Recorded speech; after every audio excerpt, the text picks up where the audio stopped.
She left with $120,000 and a note saying she needed to find herself. A year later she texted, "I'm ready to be a wife again." She didn't expect him to open the door. She left me nothing but a scribbled note saying she needed to find herself, and then disappeared, along with 120 grand of our savings. For a whole year, not a single word from her. Then, out of nowhere, I got a text. "Eve had my fun. Now I'm ready to be a wife again." I didn't bother responding. When she finally showed up at my front door and realized who answered, her face drained so fast, she looked like she'd seen a ghost. "My name's Caleb Mercer, though most folks around here just call me Cal. I'm 50, and up until last year, I honestly thought I had life mostly figured out. I had a marriage I believed was steady, 2 adult kids doing all right on their own, and a business that pretty much ran without me. I owned 4 high-end car washes spread around the county, bringing in about 15 grand a month, and I hardly had to lift a finger thanks to good managers. Most mornings I'd roll out of bed, glance at the numbers on my phone, maybe swing by a location if I felt like stretching my legs, and then spend the rest of the day fixing something around the house or planning a trip for me and my wife. Mara worked in real estate, and she had a real talent for it. She was always closing deals, always bouncing between networking events, always hustling in that jittery way she had. She'd come home, late smelling like wine and leftover hors d'oeuvres from open houses, and I'd ask her how her day had gone. She'd kiss my cheek, mutter exhausting, and head upstairs to shower. I never questioned anything. Why would I? Then came that Tuesday morning in March. All I found was a single piece of paper sitting next to the coffee maker.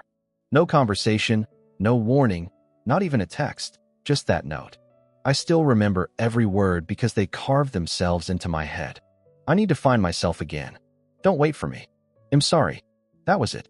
No call, no explanation, no attempt to talk things through. Just a sloppy apology and a disappearing act. Her car was gone. Half her clothes were gone. And our joint savings account was missing $120,000. I stood there in my bathrobe holding that note, feeling like the floor had dropped out from under me. Those first couple of weeks damn near broke me. I called her phone until the call log filled up. Every single call went straight to voicemail. I drove past her office more than once, but one of her coworkers told me she'd taken some indefinite leave, whatever that meant. And our kids, Tyler and Lila, they definitely knew something they weren't saying. They wouldn't look me in the eye when I asked if either of them had heard from their mother. Tyler especially snapped fast, telling me, "She's going through something, Dad. Just give her space," like I was somehow the one smothering her by simply being alive. Much later, way later, I found out they'd been sending her money, basically bankrolling whatever nervous little midlife meltdown she was living out while I stayed behind, trying to keep our family from falling apart. About 3 months after she took off, I stopped counting the days she'd been gone. I quit staring at my phone like it might suddenly light up with her name. I started moving again, even if it was just mechanical. I'd wake up, shower, check the business numbers, and look for something around the house to fix. The lawn needed mowing every week. The gutters kept filling with leaves. And I kept telling myself I'd repair that loose fence board, even though I never actually did it. That's when I first noticed Sienna. She moved into the rental house across the street sometime in late May, though I wasn't paying much attention to anything outside my own misery back then. One morning, while I was watering the flower beds Mara used to fuss over, I saw this worn-out woman step out of a beat-up Honda Civic in scrubs. She looked bone-tired, the kind of tired that doesn't just sit in your muscles, it sinks into your soul. Dark hair pulled back, coffee in one hand, keys in the other. She glanced over, gave me a small wave. I nodded back, not feeling like talking to anybody. Her name, I later learned, was Sienna Rowe. She worked in the ICU at County Memorial, switching between brutal 12-hour day and night shifts. She was 35, single, and living alone in a house that felt a little too big for just one person, kind of like me. At first, we barely exchanged more than a wave. She'd be heading to work while I checked my mailbox. I'd be taking the trash out as she dragged herself home. Just neighborly politeness, nothing more. One Saturday morning, though, I was in my driveway changing the oil in my truck when she walked over with a foil-covered plate. "You look like you could use some homemade cookies," she said, with this warm, steady voice that somehow didn't pry. She set the plate on my workbench. "Chocolate chip. Fair warning, they're a little burned on the bottom." I wiped my hands on a rag and looked at her. She wasn't flirting. She wasn't nosy. She was simply being kind. And honestly, that small act hit me harder than I expected. Thanks, I managed, sounding rougher than I meant. Cal. I know, she said with a little smile. Your name's on the mailbox. Sienna. The scrubs kind of gave away the profession, I joked, trying to remember how humor worked. She laughed. A real, easy laugh I hadn't heard around my place in months. Observant, she said. You work from home. Sort of. I own a few car washes. My managers run the show. Gives me a lot of time to overthink everything. She didn't pity me. She just understood. Well, she said, if you ever need to overthink out loud, I'm home most Wednesday mornings. I make decent coffee. She didn't wait for me to accept. She just crossed the street again, leaving me there with slightly burnt cookies and this strange new feeling, like maybe I wasn't stuck in place after all. I ate 3 of them before lunch. They were perfect. When Wednesday rolled around, I found myself walking across the street with no idea what I was going to say. I guess ID just had enough mornings alone with my thoughts. Her coffee could have stripped paint, and the mugs didn't match. She collected them from thrift stores. So what's your story, Cal? She asked, settling into a worn-out armchair across from me. She didn't dance around anything, and I appreciated that. My wife walked out almost 4 months ago, I told Sienna, surprised at how easily the words spilled out. Left nothing but a note on the counter, drained half the savings, and vanished. No explanation. Just said she needed to find herself. Sienna took that in with a slow nod, her face steady and unreadable. That's rough, she said. Has she reached out at all? Not a single word. I took a long swallow of her bitter coffee. And our kids, they definitely know more than they're letting on, but they're guarding her secrets like it's their job. Tyler acts like I'm the bad guy for even asking, I added. Lila just cries and repeats, Mom needed space. Space from what? Sienna asked. That's the million-dollar question, I said, setting my mug down. 26 years married, and apparently I was smothering her without realizing it. Sienna went quiet for a moment, and then she said something that caught me off guard. My dad died last year. Cancer. I was his nurse at the end, took care of him at home through hospice. I'm sorry, I said, and I meant it. There's more, she continued carefully. Your brother, Caleb, he was one of my patients 3 years ago. Different hospital, different floor, but I remember him. You visited every day during his last week. The room seemed to shift around me as I stared at her, feeling things click into place. So you knew who I was when you moved in? I said. I recognized you. Yeah, she admitted. But I wasn't sure if you'd remember me. We only crossed paths a couple times. I'm sorry I didn't bring it up sooner. I waited for anger or betrayal to rise, but nothing like that came. So why tell me now? Because you deserve honesty, she said simply. And I don't want a friendship built on something I kept quiet. Your brother was a good man. You showed up for him. That says a lot about you. My throat tightened. He was the better Mercer brother, no question. I doubt that, she said with a soft smile. But hey, if it helps you sleep, keep thinking it. We sipped her terrible coffee, and somehow the morning didn't feel as heavy as when ID first walked in. When July rolled around, the heat hit like we were living inside an oven, and the car washes were making more money than ever. People wanted clean cars for their summer trips, and my managers were basically living at the locations to keep up. I should have been focused on profit margins and peak season numbers, but instead I caught myself counting down to Wednesday mornings with Sienna. It became routine without us ever saying it out loud. She'd work a night shift on Tuesday, stumble home around 7, sleep until noon, and ID show up with pastries from the bakery downtown. We'd sit on her back porch talking about everything and nothing at all. She told me stories about the hospital, patients she fought for, patients she lost, and the weight she carried after every shift. I told her about Tyler getting more aggressive on the phone and Lila barely holding herself together. Your kids are in a tough spot, Sienna said one afternoon, feet propped on the railing. They love both of you, but their mom probably painted some picture where you're the villain. What picture? I said, frustration bleeding into my voice. I worked hard. I supported them. I never cheated, never yelled, never laid a hand on anyone. What exactly did I do wrong? Maybe that's the problem, Sienna said quietly.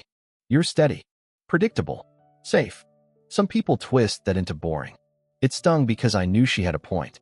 Mara used to call me her rock. At some point, I guess rocks became something to run from instead of lean on. One evening in late July, I was on Sienna's back deck swapping out the rotted boards when she came outside with 2 beers. She'd been off work for 3 whole days, catching up on sleep, and she looked more rested than I'd ever seen her. "You don't have to fix everything in my house," she said, handing me a bottle. "I can hire someone." "I know," I said, pressing on the new plank to check its fit, "but I like keeping my hands busy. Keeps my brain from chewing on itself." She sat on the steps beside my toolbox. "Can I ask you something personal?" "Shoot." "Are you doing all this because you're trying to move on," she said, "or because you're still hoping she'll come back?" I set the drill down and looked straight at her. 2 months ago, I would have said I was waiting, I said. Now, I don't know. I'm just trying to figure out what comes next. "Fair enough," Sienna said. She took a sip of her beer and added, "For what it's worth, I think what comes next might actually be better than what came before." That night, after I went home, I stood in my bedroom staring at the old photos on my dresser. There was one of me and Mara on our wedding day, young, dumb, and convinced life would be simple. I picked it up and put it in a drawer. Not out of spite, just acceptance. Some chapters close whether you're ready or not. It was a Tuesday night in late September, almost exactly a year since Mara bolted, when everything shifted. I was in the garage reorganizing tools while Sienna made dinner inside, insisting I needed to eat something besides takeout and sandwiches. We'd grown comfortable with each other over those months. Comfortable enough that she had a toothbrush in my bathroom, and I had a key to her place in case of emergencies. No labels, nothing official, just 2 people who'd found something worth holding on to. My phone buzzed on the workbench. Unknown number, but the preview alone made my stomach drop. Eve had my fun. Now I'm ready to be a wife again. "Can we talk?" No hello. No apology. Nothing but entitlement, like she thought she could stroll back into my life the moment the weather got chilly. I stared at the screen until it dimmed, then tapped it awake and read the message again.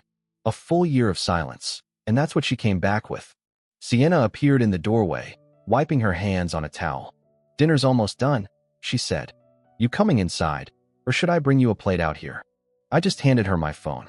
She read the message, and her expression shifted from curiosity to understanding to something sharper and much harder.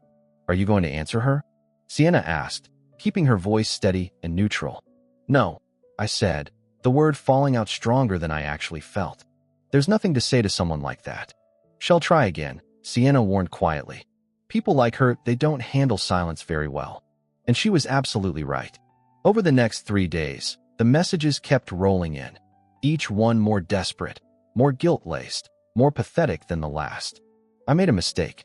Please. I was lost. I didn't know what I was doing. The kids miss having us together. That last one set my blood simmering. The kids. As if Tyler hadn't been wiring her money behind my back. As if Lila hadn't known exactly where her mother was while I sat at home thinking she might be dead in a ditch. Meanwhile, they'd been quietly helping her live out whatever jittery, self-centered journey she thought she was entitled to. I didn't answer any of her messages. Instead, I finally did something I should have done months before. I called a lawyer. Not just any lawyer, someone who specialized in cases where a spouse walked away, drained accounts, and tried to come crawling back once life didn't feel exciting anymore. And the consultation? Eye-opening. Turned out I had far more legal leverage than I realized. The money she stole, the full year she abandoned the marriage, the total radio silence. It all worked in my favor. My attorney was a sharp woman named Helen Trask, and she didn't sugarcoat a thing. "Mr. Mercer," she said, sliding a stack of papers toward me. "If your wife wants to reconcile, she'll have to do it through legal channels now. And based on what you've shared, I'd recommend collecting any evidence of extramarital activity. It will strengthen your position significantly." "How do I even start something like that?" I asked. "A private investigator," Helen replied. "I have someone I use regularly. Discreet, fast, very thorough. If there's something to uncover, he'll find it." So I signed the retainer that afternoon. Not out of revenge, out of protection. Because Sienna was starting to matter to me in ways that scared the hell out of me, and I refused to let Mara swoop back in and blow up whatever fragile, good thing we were building. When I got home, Sienna was sitting on my front porch still in her scrubs, looking bone-tired from her shift. She stood up when she saw me, eyes searching my face. I hired a lawyer, I said. And a pie. If she tries to force her way back into my life, she's going to find out she's too late. Sienna didn't say a word. She just stepped into me and wrapped her arms around my chest, and I held on to her like she was the only solid thing left in a world that kept shifting under my feet. That night, I shut my phone off completely and shoved it in a drawer. From then on, if Mara wanted to say something, she could say it to my attorney. I was done being the net she fell into every time she got bored or scared. 2 weeks passed. Then, early on a Saturday morning, the knock came. I was in the kitchen making coffee. Sienna was upstairs showering. We'd spent the night sorting through old boxes from my attic, tossing out junk and figuring out what was worth keeping. It felt symbolic in a way, clearing space for whatever came next. The knocking didn't stop. Sharp. Demanding. I knew exactly who it was before I even went to the front window. Mara stood on my porch looking like she'd stepped out of a catalog. Hair perfect. Makeup flawless. Clothes worth more than a mortgage payment. She was tan and rested, like she'd spent her finding herself year at a damn resort. I didn't open the door immediately. I just stared at her. This woman I'd spent 26 years with and felt absolutely nothing. No anger. No love. No curiosity. Just an empty, quiet space inside me where all that used to be. The shower cut off upstairs. I heard Sienna moving around, humming softly. Mara knocked again, harder. Caleb, I know you're in there, she called. I can see your truck. Please, just talk to me. I walked to the door, but didn't open it. You need to leave, Mara, I said through the wood. There's nothing to talk about. I made a mistake, she pleaded, her voice slipping into that shaky tone she used whenever she wanted something. I was confused. I needed time. But I'm ready now. I want to come home. This isn't your home anymore, I said plainly. You left. You took $120,000. You vanished for a year. You don't just stroll back in because you're ready now. Caleb, please. I love you. I've always loved you. I just lost my way. I nearly laughed. Lost her way. Like she'd taken a wrong exit instead of intentionally detonating our entire life. That's when I heard slow footsteps on the stairs behind me. Sienna appeared at the top landing wearing one of my old t-shirts, her hair still damp from the shower. She saw the situation instantly. You want me to get it? She asked softly. I stepped aside. Yeah, I said. I think that'd be perfect. Sienna walked to the door and opened it before I could back out. Mara's whole face fell apart the second she saw who was standing there in my doorway wearing my clothes. Her eyes dropped to Sienna's stomach, rounding now with that soft curve that comes at 5 months. We'd found out about the pregnancy 3 weeks earlier, right around when Mara started sending those desperate messages. Funny timing. Mara went paper white. All the color drained out of her like someone had pulled a plug. Her mouth opened, closed, opened again. Nothing came out. Can I help you? Sienna asked politely. Not smug. Not gloating. Just steady and grounded. Who are you? Mara finally whispered. I'm Sienna, she said simply. And you need to leave. Caleb already told you he doesn't want to talk. Mara looked past her, trying to catch my eyes, but I had already turned away. I walked into the kitchen and poured myself a cup of coffee while Sienna calmly shut the door and locked it. Through the window, I watched Mara stand on the porch for a long moment, her perfect image completely shattered, her composure crumbling in real time. She finally turned around and headed back to her car, wobbling like she couldn't quite wrap her head around what had just unfolded. Sienna walked into the kitchen and stood next to me. You hanging in there? She asked. Yeah, I answered, surprised at how true it felt. Yeah, I really am. 2 days after Mara's little meltdown on my porch, Tyler showed up. He didn't come alone, either. His wife, Hannah, marched right alongside him, and from the way her jaw was set, it was clear she was the general of that operation. They found me in the driveway washing one of my cars, something I liked doing on Sunday mornings just to clear out the noise in my head. We need to talk, Dad, Tyler said, trying to sound calm but barely holding back the anger. He was 27 years old, but right then he had the attitude of a teenager trying to defend his mom's reputation. I shut off the hose and turned to face them. About what? I asked. About you replacing Mom like she never existed, he fired back. About you letting some stranger move into her house and knocking her up. What the hell are you thinking? First of all, this is my house, I said, keeping my voice steady but solid. Your mother walked out on it over a year ago. Second, Sienna isn't a stranger, and she sure as hell isn't replacing anybody. She's building something new with me, something your mother chose to burn down. She made a mistake, Hannah cut in sharply. People screw up. That doesn't mean you toss out a whole marriage.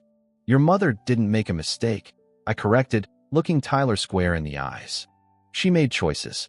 She chose to leave. She chose to take $120,000 that wasn't hers to take. She chose to vanish for a year without a single word. Those aren't mistakes, son. Those are decisions. You have no idea what she was going through, Tyler argued. She was struggling, getting older, feeling invisible. She needed support, not judgment. My patience started to thin. I was her husband for 26 years, I said. I gave her every kind of support a man could offer. I worked my ass off to give her a good life. I never cheated, never lied. If she was struggling, she could have talked to me instead of running off with someone else's money. Someone else's money, Hannah repeated with this bitter little laugh. That was community property. She had every right to take it. Not without telling me she was leaving, I shot back. Not by emptying accounts in the middle of the night like a thief. And definitely not while the two of you were helping bankroll her vacation from reality. Tyler's face went red. She's our mother. We were helping her get back on her feet. She was already on her feet, I said. She just decided those feet didn't want to be anywhere near me anymore. And you know what? Eve made peace with that. Eve moved forward. What I want put up with is you two showing up here, trying to guilt trip me into taking back a woman who didn't respect me enough to talk to me before blowing up our whole life. That baby doesn't change anything, Hannah said coldly, nodding toward the kitchen window where Sienna was visible. Legally, you're still married to Tyler's mother. This is adultery, and that's going to matter in court. You'd be surprised what my lawyer thinks about that, I replied. Turns out a year of abandonment gives me plenty of legal standing. And if we're going to talk about adultery, you might want to ask your mother-in-law what she was doing this past year. My private investigator has very detailed notes. Tyler's face drained. You hired a pie? I protected myself, I said simply. Something I should have done a long time ago. Now, if you two are done trying to bully me on my own property, I've got things to do. This isn't over, Dad, Tyler said, though his voice had lost a lot of its fight. Mom's talking to her lawyer. You're not going to just cut her out of everything. I'm not cutting her out of anything she didn't cut herself out of, I said. She walked away. I'm just making it official. Now get off my property before I call the cops for trespassing. They left, Hannah practically hauling Tyler back to the car like he was a kid she was scolding. I watched them drive off, then went inside and found Sienna at the kitchen table, holding a cup of tea between her hands. I heard most of that, she said softly. Are you okay? I'm tired, I admitted, sitting down across from her. Just tired of defending myself for surviving what she did. Tired of being painted as the bad guy because I didn't sit here waiting for her ghost to come home. Sienna reached across the table and wrapped her fingers around mine. Your son's being manipulated by his wife, she said gently. He'll figure it out eventually. Maybe, I said. But right now, he's choosing their side over mine, and Eve got to learn to live with that.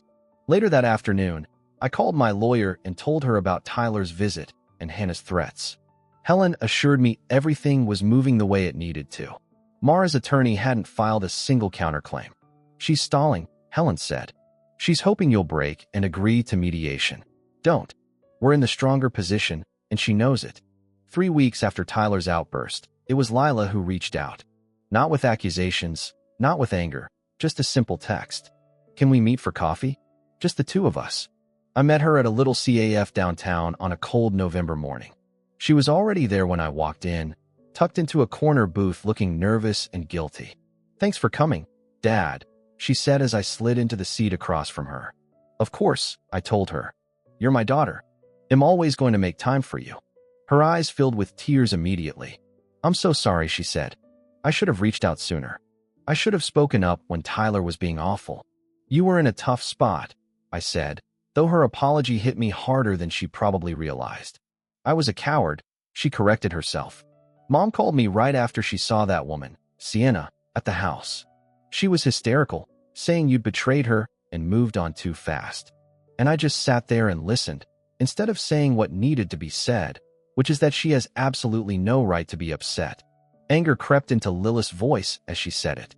She left you, Dad, Lila said. She walked out without a single word and vanished for more than a year. What did she honestly think would happen? That you'd just pause your whole life and sit around waiting for her to finish whatever game she was playing? Something in my chest eased when she said that. You knew where she was, I said. I knew pieces of it, Lila admitted, brushing tears off her cheeks. She called me a few times. Said she was in California trying to figure things out. She never mentioned another man, not to me anyway, but Tyler later told me she'd been with someone. And when that fell apart, suddenly she wanted to come home. Like you were just the backup option she kept in storage.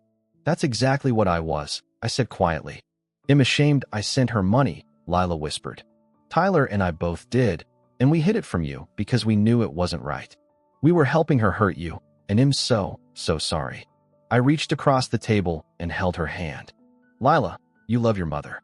I understand that. Eve never asked you to pick sides. But I am choosing, she said firmly. I'm choosing to be honest. Last week, I overheard Mom talking to her friend Rosa. She was laughing at you, Dad, laughing, calling you predictable and boring. She said you were reliable financially, but she wanted excitement, wanted to feel young again. And when Rosa asked why she wanted to come back now, Mom said, because stability looks better when you're broke and alone. Those words didn't hurt the way I thought they would. They didn't stab, they confirmed. Everything I suspected came into sharp focus.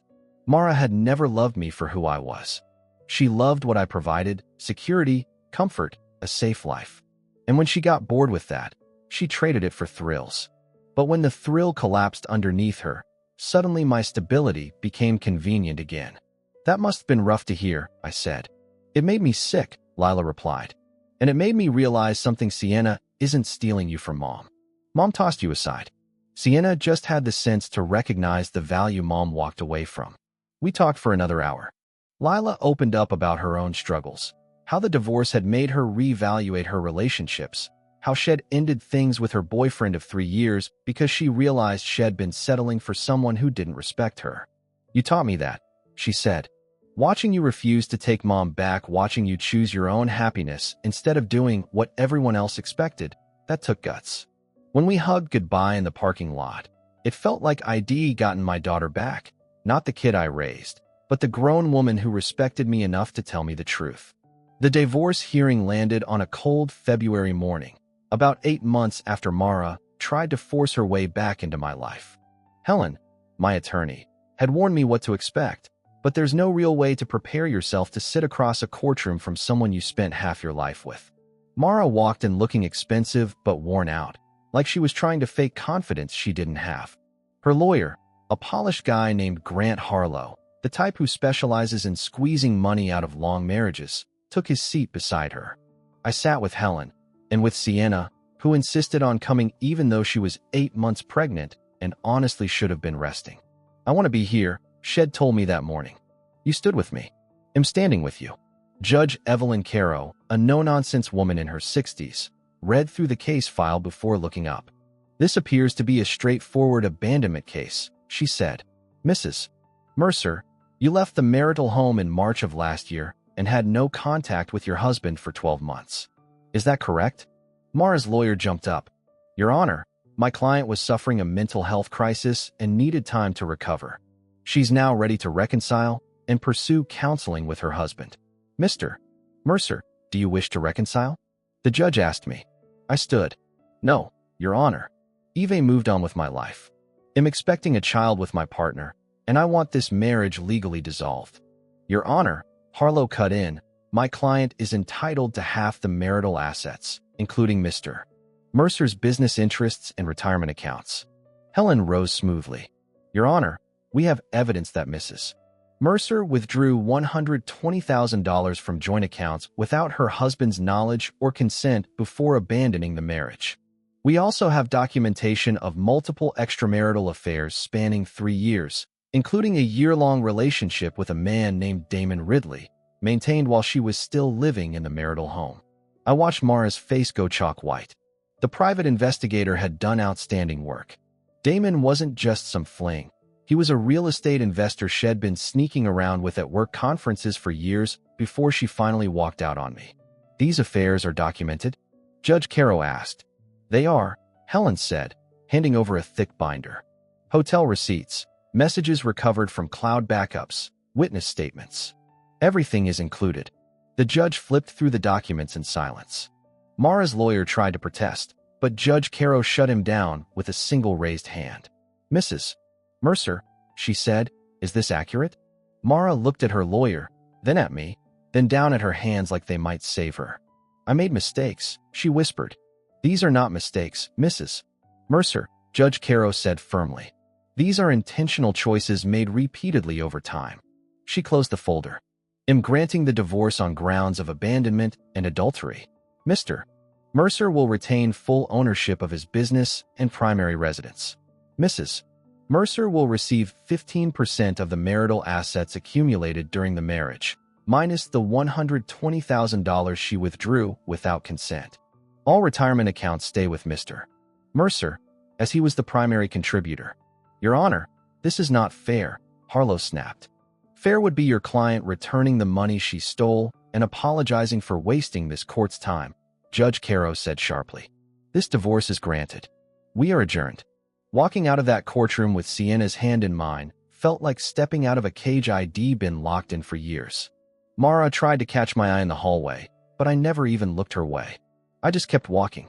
When I saw her standing there, it hit me that there was nothing left between us worth talking about. When Sienna and I reached the parking lot, she squeezed my hand and asked, "How are you holding up?" "Honestly, I feel free," I told her. "For the first time in more than a year, I feel like I finally shook the weight off my back." Later that same afternoon, I called my lawyer and told her to go ahead and draft a brand new will. Everything I owned would go to Sienna and our daughter. Tyler wasn't getting a thing unless he eventually came around, and even then, anything he got would be tucked away in a trust for any grandkids someday, not dropped straight into his lap. Lila, on the other hand, would receive a solid inheritance because she chose truth and loyalty over pretending not to see what was happening. It wasn't me trying to be cruel. It was me protecting what mattered and honoring the people who'd stood beside me when things were rough. Our daughter, Clara June Mercer, showed up on a Tuesday morning near the end of March, 7 pounds, 3 ounces, full head of dark hair, and her mom's eyes. I held her while Sienna slept, worn out from labor, and something in my chest finally clicked into place. That, right there, was what family was supposed to feel like. Not guilt, not expectations, not staying together just because people think you should. Real connection, real love, a choice you make every day. Lila came by that afternoon with flowers and a little stuffed elephant shed picked out. She cried the whole time she held her baby sister and whispered to Clara about how she was going to be the best big sister anyone ever had. "I never thought I'd get to have a sibling," Lila said, carefully cradling Clara's tiny head. "This is the best gift you could have given me, Dad. You're going to be an amazing sister," I told her. "Clara's lucky you're in her life." Tyler didn't show up, didn't call, didn't shoot a text. Hannah went on social media talking about family betrayal, which Lila showed me, but I didn't let it get under my skin. Tyler would either figure things out one day or he wouldn't. I couldn't steer that ship. All I could do was show up for the family that chose me just as much as I chose them. When we finally brought Clara home, the house felt warm and full and alive. Sienna had painted the nursery a soft yellow, and folks in the neighborhood had given us a little shower full of useful stuff: diapers, blankets, baby clothes. The community just wrapped itself around us, and it felt right. About 10 months after the divorce papers were stamped, I ran into Mara at the grocery store. She was by herself, pushing a cart with only a handful of basics inside, and she looked older, smaller somehow, like life had taken a good swing at her. "Caleb," she said, stopping when she noticed me with Clara strapped to my chest in her carrier. "Mara," I replied, keeping it neutral. "She's beautiful," she said, her voice catching a little. "Your daughter. She's really beautiful." "Thank you," I told her. "I heard you and Sienna got married last month. Congratulations." "Yeah, we kept it simple. Just family and close friends in her backyard." Lila had stood next to Sienna as her maid of honor. Mara lingered like she was searching for something to say, but I didn't give her a chance. Clara started fussing, so I adjusted the carrier. "I need to get going," I said. "Take care of yourself, Mara." And I walked off without looking back. I didn't feel mad anymore, or hurt, just completely indifferent. She was someone I used to know, and that's all she was ever going to be again. That night, Sienna and I sat on the back porch while Clara slept in her bassinet between us. The car wash business was thriving, better than it ever had. ID promoted 2 of my best guys to partner roles, giving them ownership stakes, which pushed them to run things like they mattered, because they did. It meant less stress for me and more income rolling in on its own. "What's going through your head right now?" Sienna asked, laying her hand on mine. "I'm just thinking about how everything had to fall apart before it could finally come together," I said. "If Mara hadn't walked out, I never would have found you. Never would have had Clara. Never would have realized I'd been settling for being someone's reliable backup instead of someone's first choice." "You're my first choice," Sienna said, steady and sure. "Every single day. And you're mine," I told her. Clara let out a tiny noise in her sleep, and we both smiled. This right here, was the life I was supposed to live. Not the one I used to imagine. Not the one I stayed in out of habit. The one I built, fought for, and chose with clear eyes and an open heart. Sometimes the worst thing that ever happens to you is the very thing that knocks your life into place, because it forces you to rebuild yourself into something stronger than you were before.